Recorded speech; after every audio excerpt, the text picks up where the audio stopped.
Noriu jums parodyti tai, ko dar nesu matęs. Pažiūrėkit, kokį ką tik radom grožį.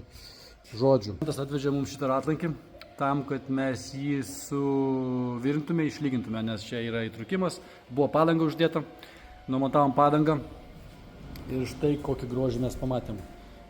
Kažkas tai bandė su silikonu ir duct-tape'u sutvarkyti įtrukimą.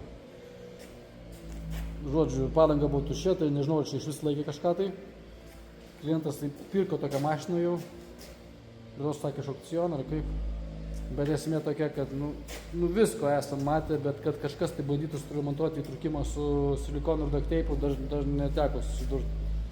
Žodžiu, tai mes dabar šitam ratlankiui suvirinsim šitą vietą normaliai, aišku, išlyginsim ir bandysim padaryti, kad viskas būtų gražu ir laikytų. Jeigu kažkam tai irgi yra buvus kažkokia panaši situacija, įdėkite į komentarus nuotraukas.